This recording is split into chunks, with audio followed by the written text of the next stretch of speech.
No, I can't see. I've made my font about 24 and I'm using these. So, welcome. Yeah. Hey, I've got a cool note here. It says, I love you.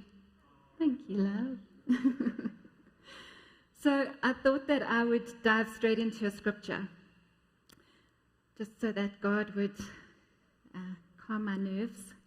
And I think it's probably the best place to start. So the scripture is this, Jeremiah 29, verse 11, and it says, For I know the plans I have for you, declares the Lord. Plans to prosper you and not to harm you. Plans to give you a hope and a future. It's amazing, this verse. 3 times, I think, this week, Carly called me to her bedroom and said, Hey, Mom, look at this. This is a verse. And she had written that in her journal a couple of weeks ago. Geordie called me to the room. Same thing. She had written it down. At life group, Marky, he actually mentioned it during our life group session. And then as we were driving, or as Derek got home, he sent a whole message, and he had actually spoken about this verse. So it was clearly meant to be today. But I just want to go into the context a little bit about this verse, because I think that sometimes we use this verse as a bit of a security blanket, and that's okay, because you know what? God does have a plan for each and every one of us, and God does have a plan to prosper us. But if we go into the context of this verse, in Jeremiah, he talks about the fact that the Israelites were actually in captivity during this time. God had sent them into exile, and it was because of their disobedience. So they weren't in a very happy place at all. They were in a place of having been, okay, this isn't working, it's going to keep going off, but it's okay. They were in a place where they weren't very happy with God, and they weren't happy with their situation at all. And there was a false prophet in their midst at that time, and his name was Hananiah. And Hananiah said to them, Don't you worry, you guys, you're going to be out of this place in 2 years. Well, that didn't happen either. So Jeremiah comes along, and he actually calls Hananiah out on his false prophecy. And in verse 7, it actually says, God is saying this, he's giving you this directive, seek the peace and the prosperity of the city to which I have carried you into exile. Pray to the Lord, for it is because of it. Pray to the Lord for it, because if it prospers, you too will prosper. Do you honestly think at that stage that's what the Israelites were wanting to hear? Not a chance. They were in this land of Babylon. They were enslaved. They were captured. They did not want to be praying for this country or this city that they were a part of. No ways. That's not what they wanted to hear.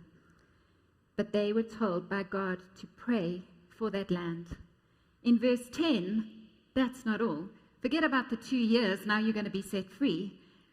It actually says in verse 10, this is what the Lord says.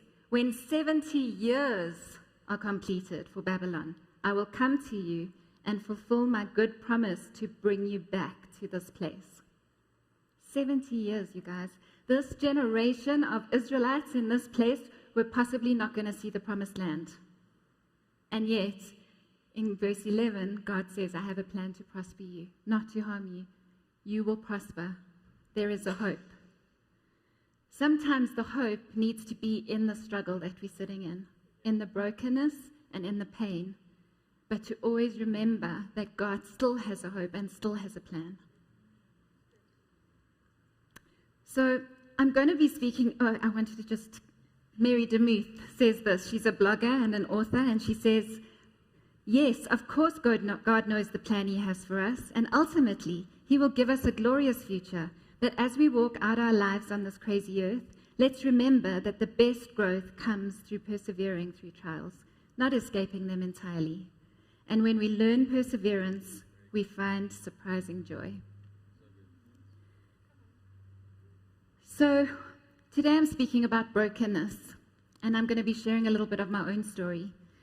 The dictionary says broken can be defined as all of these things: reduced to fragments, ruptured, torn, fractured, not functioning properly, weakened in strength or spirit, infringed or violated, interrupted or disrupted, disconnected, split apart, not intact,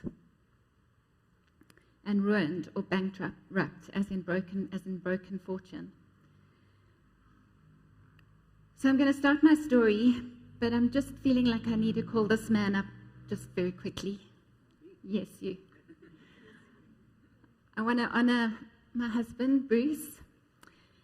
And I just felt like God was saying that in our brokenness, He has given us new wineskins and new wine. And I want to honor you, and I want to thank you for doing this part of our journey together as we've managed to conquer lots and bring joy into our future. And I thank you that you're part of that with me.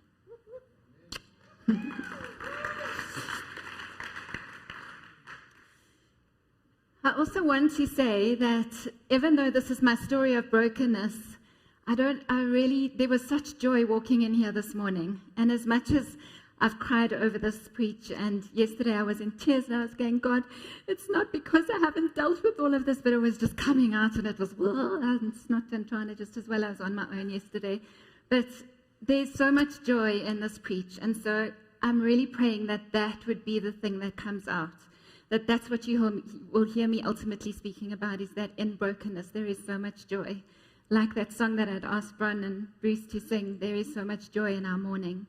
But we just need to see what it is that God has called us to. So Philippians 1 verse 6 says, being confident of this, that He who began a good work in you, and that includes me, you and me, will carry it on to completion until the day of Christ Jesus.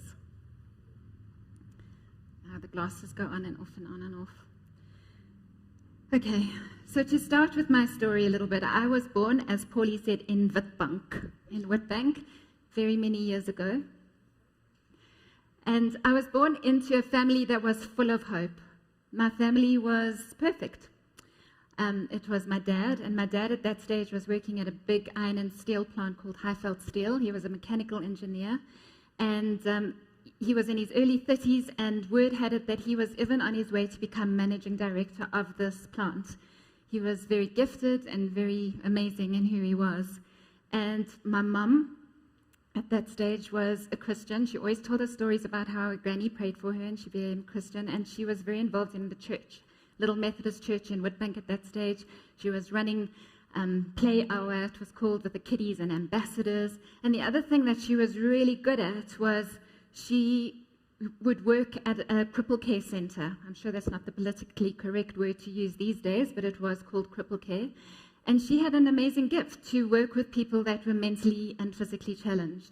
I often used to be amazed by her because she would invite these people to come home and to spend time with us. And there were people that couldn't eat, that couldn't talk, they were in wheelchairs. And my mum, I was often uncomfortable. My mum was gifted. She was amazing. And she was such a proud wife and a very proud mum, because it was me, and then I had an older brother, Leisha, who was 2 years older than me. And this family was on the rise to become the family of Witbank, ne? When I turned 2 years old, my dad was diagnosed with a tumor in his pituitary gland.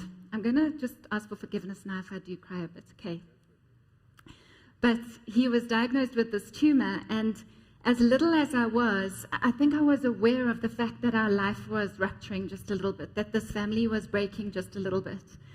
And the reason I think I knew is because we suddenly had to go to Joburg, travel from Witbank to Joburg for my dad to have what was cobalt treatment and cortisone treatment. I don't remember any words like chemotherapy or radiation therapy in those days, but it was cobalt treatment and cortisone treatment. And I had to go and stay in my grand's house in Linden, and all I remember is that it was dark and it was spooky, and I had to sleep on a stretcher next to my grand's bed, and it was a little smelly, a little like granny smells.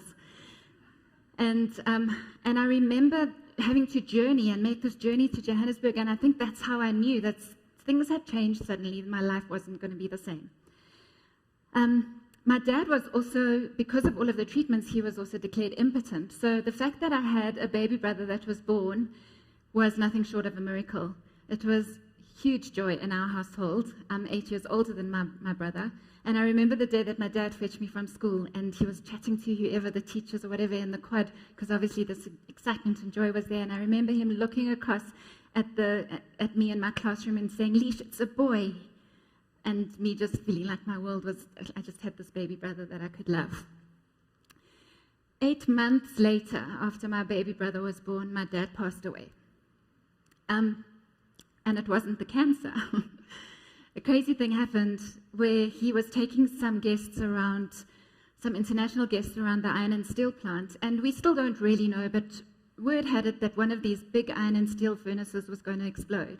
So we don't really know if everybody just scattered, or in the panic he tried to jump and catch onto something, but essentially he fell 30 feet to his death and died instantly, and that was us. It was me, my older brother who was 10, I was 8, and I had an 8-month-old baby brother. And my mom was left to pick up the pieces of this little family that was a little bit more ruptured than, than we had expected, and a lot sooner than we had expected. And my mom always used to say, well, you know, maybe it was better that it happened that way, because we were saved a whole bunch of trauma and pain if he had gone, you know, if he had died because of the cancer. So maybe we were saved, who knows. Anyway, my mum picked up some pieces and we moved to Johannesburg, and we were actually one of the very first houses in Lone Hill to be built. I still remember in Lone Rock townhouses, it was our little unit, and then I would play right next door to me in all of the building sand and build tunnels and throw sand at my brothers, and yeah, so we were there. We were in Lone Hill. And our life was slowly but surely starting to pick up. At that stage, I don't think I really didn't realize that God was actually birthing in me, through my broken heart and my broken spirit and my broken family, that God was actually downloading a quiet and a gentle spirit. God was downloading a person who would listen, a person who would not judge, a person who cared, a person who believed that in God and in brokenness there is a hope. I wish I'd kind of known that at the time. Maybe my life would be a little different. But 5 years later, or around about 5 years later, my mum met a lovely Christian man, and I think he was the 40-year-old virgin. I can't really vouch for the virgin part, but he was a 40-year-old bachelor. And this poor man, his name was Warwick, took on these 2 teenagers, me and my brother, and my younger brother was by this stage 4 or 5 years old. He really deserved a medal. My older brother and I weren't going to make life very easy for him at all, because we were teenagers. I just didn't know how to connect with him. I mean, who was this man? And my older brother just gave him a really hard time. My younger brother obviously accepted him as the only father that he really knew, and they were incredible. He was a really good father to him. The one thing that did happen is that my stepdad was an accountant and very, very intelligent, but what happened was he kept trying new business ventures, and my mum ended up funding a lot of these business ventures that didn't work out. And so there was a pulling and a pushing, and I could feel that there was strain in the relationship. So now there was financial trauma that was in amongst everything else that was happening, and they would go sometimes weeks without talking to each other, and I didn't really ever understand the extent of it, but I kind of understood a little bit of what was going on. At that stage, my mum also fell pregnant, and because of her age, she should have been going for regular scans like we do, but only 7 months into a very uncomfortable pregnancy where she was literally vomiting. I just remember going to shopping centers with her, and she'd say, I have to go to the loo, and she'd be vomiting, and she was so uncomfortable. 7 months pregnant, they did an amnio on her, and they realized that this baby was severely Down syndrome. And this baby girl that she was carrying was going to probably not survive very long after she was born. So they actually gave my mum the choice to terminate or to carry the baby, this little girl, to term and then give birth to her, knowing that she may not survive very long at all. My mum obviously took everything into consideration, knowing she had 3 kids, not knowing if this baby would survive or not, and I suppose wanting to really, really protect us from the trauma, she chose to terminate. And I still don't know to this day why, but she ended up going to Santon Clinic all on her own. I don't know why my stepdad didn't go with her. I don't know if it was too much for him to deal with, but she ended up going and having this procedure done all by herself. The one thing that was a big theme in my life from when my dad died was that I wasn't really allowed to cry too much. Not that I wasn't allowed to, but my mum didn't embrace it. She didn't even embrace the fact that I needed to talk, that I needed to get out my hurt, that I needed to process what was happening. And I think I learned to just repress things, to numb down, to not really understand that my brokenness and my hurt was okay to talk about. So there we were with this little baby that had been aborted, and many, many, many, many tears. And again, feeling like things were just tearing apart even more in my new family with my stepdad and my mum and my brothers. Fast track through my tumultuous teenage years, we actually moved to East London. And it was at that stage when I was 14 years old that I met this man over here, who was my first husband. We met at Bryanston High together, and when I moved to East London, Barry moved to Rhodes University, and we still saw each other and still dated. And by the age of 21, we were married. Well, he was 23, I was 21, and we were married. I think if I'm really, really honest, I really fell in love with his family. His dad's name was Fuzz. His mum's name was Dot. And Barry and I would go and we would have breakfasts every single Saturday morning with his family. And I felt so much unity. I felt so much love. I'm still convinced to this day that they loved me more than they loved him. And I loved it. I loved that I had this chance of being a part of a family that was whole. And perhaps looking back now, I think I was also looking for somebody to stick me back together, to pick up those pieces and to say, okay, this belongs here, this belongs there, and this is what it looks like to be whole. And I think I was looking to a man to do that. And I think it was a huge, big ask for somebody who was barely out of nappies himself. But I realized that God, only as I was getting older and older, that I realized that person to stick me back together was God. That's what I was searching for. I was searching for God to bring that kind of wholeness back into my life. 3 years into our marriage, I received a phone call from my mum to say that my stepdad had had an accident. And I flew to East London, and I spent a week beside my mum while she was standing next to my stepdad's bed. And a week after the accident, he was brain dead, and my mum had to make the choice to turn off the machines. And I started getting really angry with God now, because this was the second dad and a second husband to my mom, and they had become deacons in their church. And this is where Justin's preach comes in from last week, where there were so many prayers. I mean, we had people standing around that bed every single day praying for his healing, and he died. My mom had to make that choice. And yeah, I do. I remember being really angry and just thinking, God, I don't understand your plan of hope and healing, because you haven't actually done this at all. Fast track through my 20s, and we fell pregnant with Geordie. And just as we had fell pregnant with Geordie, we phoned Barry's dad and we said, we're pregnant with your first grandchild.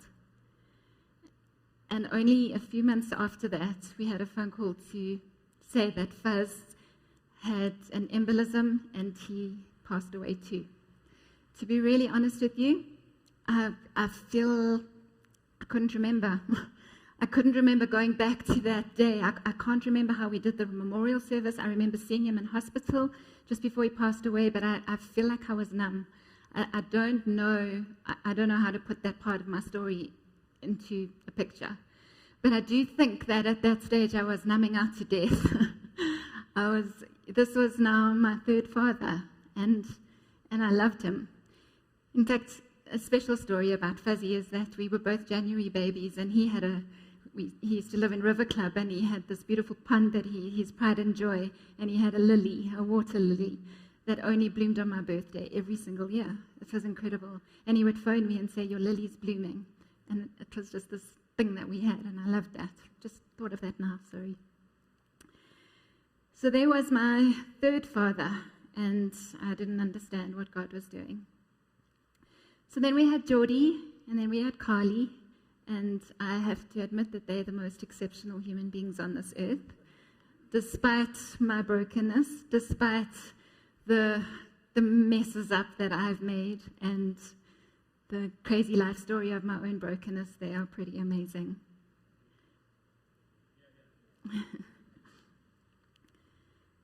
18 years into our marriage, after I thought that I had the perfect family and the perfect children, and I could start mending, I made some horrid decisions, and Barry and I got a divorce 18 years into our marriage. If I had a chance to do things over again, and both Bruce and I speak about this openly, if we could go back into our first marriages, we would do things very, very, very differently. We would make some very different choices, and that's all I have to say about that. So I'm not going to go into the yuckiness of that time, or the yuckiness and the details of our divorce or the relationship, but the fact that he's sitting here today, I think, says a lot in terms of what we've managed to do to mend some broken hearts and some healing. And I think the times that we've been able to sit together and just talk about where we both went wrong has been hugely healing for both of us. So thanks for being here, actually.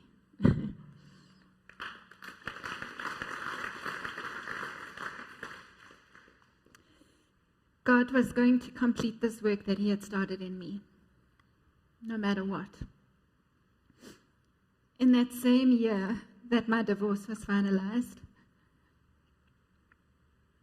literally to the day, my own mum passed away.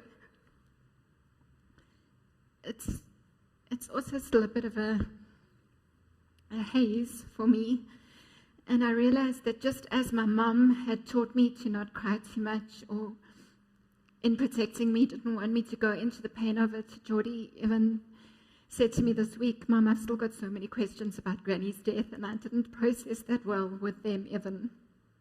I think trying to pick up the pieces of being single and with 2 little girls, and I suppose I didn't really know how to deal with that part of my life, of the fact that my mum, who was going to be with me till forever, just wasn't there. And after 6 weeks of being in ICU, I kind of think that maybe she gave up, but it wasn't part of what my future looked like, being without her at all.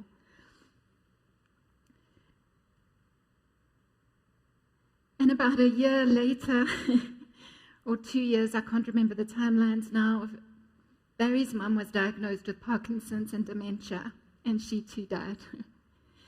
So that was now 5 of my closest people, and I haven't even gone into my grannies and my grandpas, because by the time I was 40, they were all dead too. Hey, if anybody needs help with eulogies, I might be your person.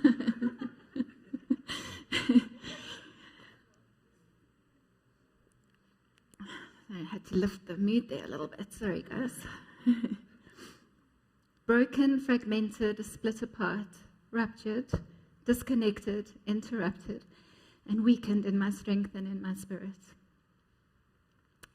This is my story.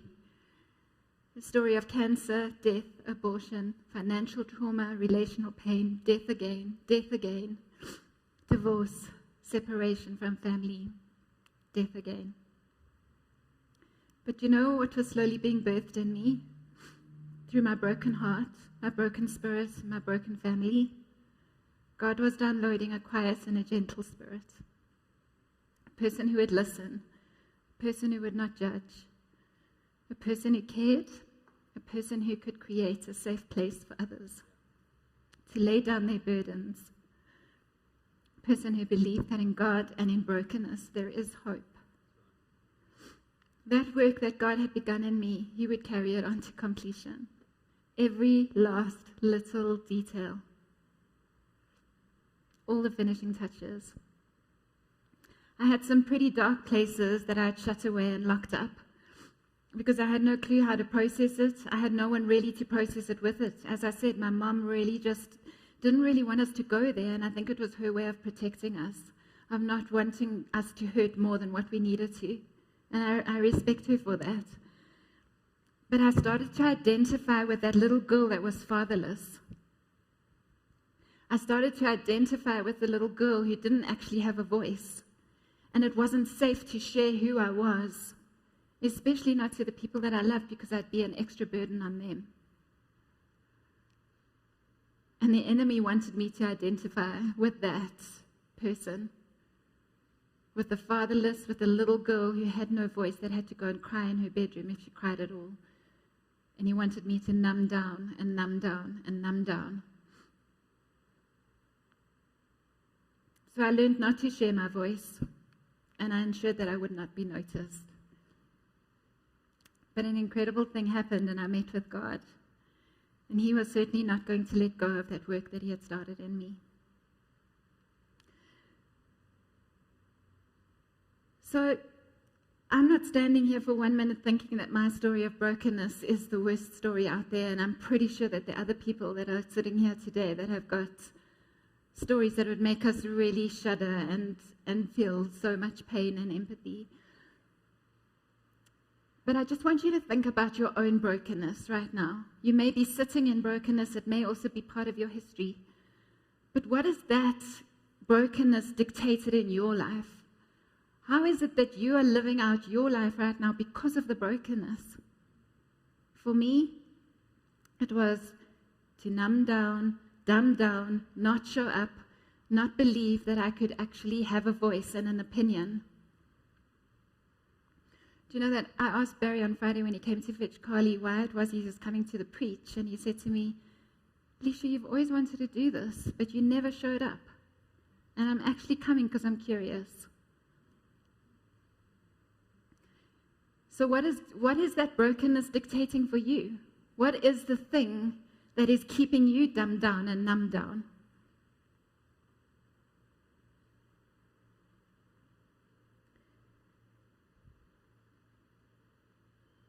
I thought I took away the click part on this screen.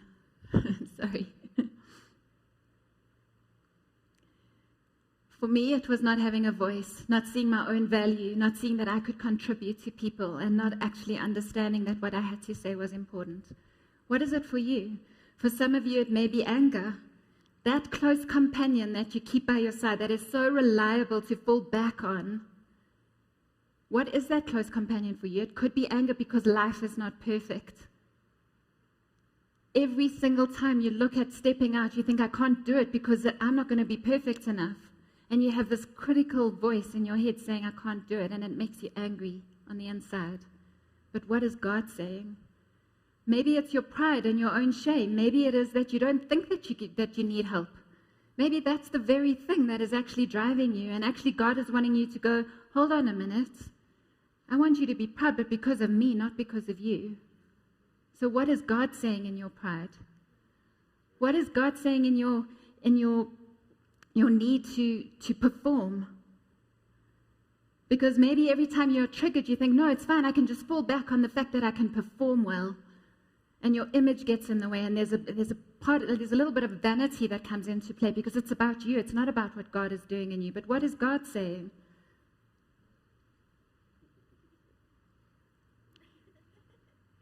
Maybe it's a little bit about envy, and you keep playing that victim role because in your envy, everybody else is better than you. And so I won't show up because so-and-so has got it better, so-and-so does it better, they've got a better house and a better car, and what I've got to bring isn't worth it. And so the enemy keeps slamming you about staying in that victim role because that's become your closest companion. That's the thing that you've got beside you, keeping you going. No, God has got something different that he's saying about your life. Or maybe it's that fierce independence. No, not looking at anyone. Maybe that fierce independence that you've learned because of your own brokenness is the thing that you're relying on that becomes your most reliable companion. Because it's easy to default to that. It's easy to rely on that because it comes so naturally. No, what is God saying? Maybe it's your anxiety.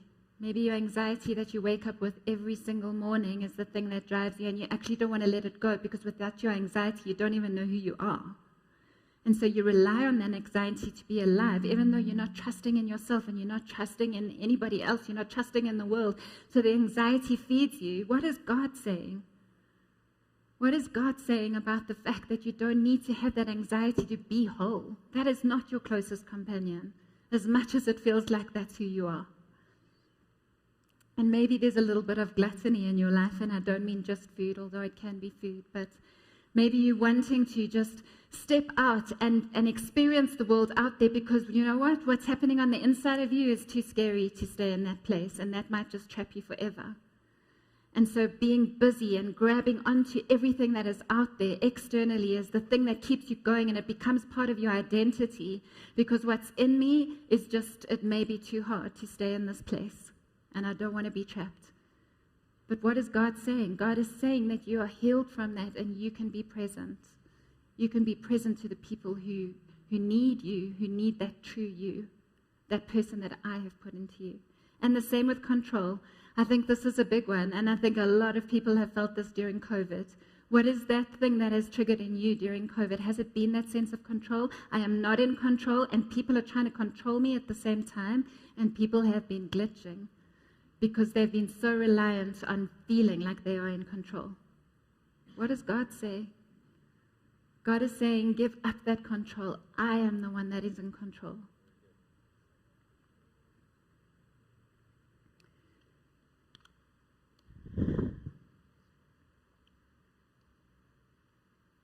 So what are you called to? Not only in spite of your brokenness, but also because of your brokenness. You have so much value. You can add value, you can bring value to because of your story, because of your brokenness. But you need to recognize it. Like Dale was saying, step into the river. You practically need to step into it. Paulie gave me a quote from John Mark Comer from Bridgetown that said, "The story you live in is the story you live out." Isn't that so good? I had to read it so many times because it was so good. The story you live in is the story you live out. Chris Vallotton says it in a slightly different way. He says, the world in you becomes the world around you. So in order to change the environment around you, it requires having a healthy soul. If your view of yourself is limited because of your brokenness, because of all of those things that we spoke about, then the view of those around you will also be limited. And the impact that you could have on this world will be limited. Guys, did you hear that? If your view of yourself is limited, your impact on this world is going to be limited. It's not how God created you. In order to love who you are, you cannot hate the experience that shaped you.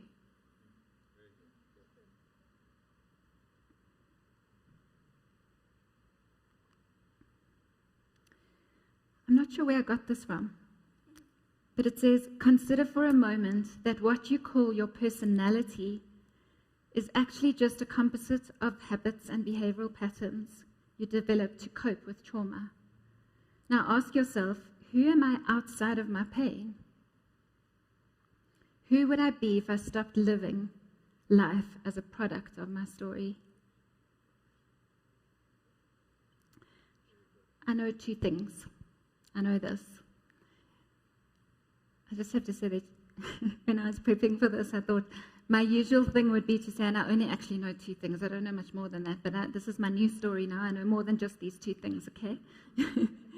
But Jesus validates our experiences, but still offers hope. I'm not standing here today saying, get over your brokenness like this. Jesus is in that with you, and he's validating every single thing that you are feeling. Every single emotion, every single thing that you have been through, he's validating. How do I know that? Because if anyone understands brokenness, then it's Jesus.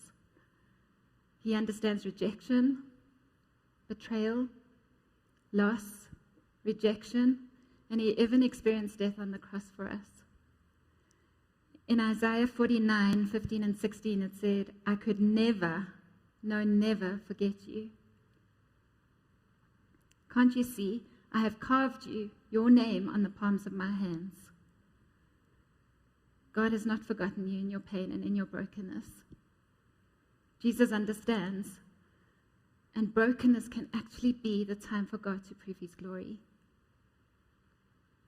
The second thing I know is that you can steward a ministry. In your brokenness, you can heal others. You're not whole. None of us are whole. But your brokenness is part of who you are and the beauty that you have. And what the enemy meant for harm, God turns into good. So ask God what it is that he's called you to. Ask God what it is that your ministry is. Because God wants to use your brokenness and what you have been through to heal other people. But you have to step out and you have to believe that he can do that through you. When, I think it was the week that Kerry was preaching and Bruce and Dale just had that beautiful moment of worship, everyone was like, whoa, this is amazing. And that day during worship, I was praying to God, and I was going, God, I kind of know where my preacher's going. I've got a beginning and a middle, and I think, but I need a punchline, Lord. I need a punchline so badly. What is my punchline? And he said, Leisha, you are the punchline. And even now I'm panicking as I'm saying it, but my heart started palpitating, and I was going, God, that's so arrogant. I would never say that. And there's no ways I'm going to say that I'm the punchline to my story. You're the punchline. And he stopped me and he said, Leisha, you are the punchline of your story. But it's because of what I've done, and it's because of who I am. And that's the same for each of us. How cool is my screen? Shorty helped me. You are the punchline of your own story, every single one of you. What is it that God has done in your life? What is he still doing in your life? What does he want to do in working through your brokenness? Not because of who you are, because of who he is and what he's done in your life.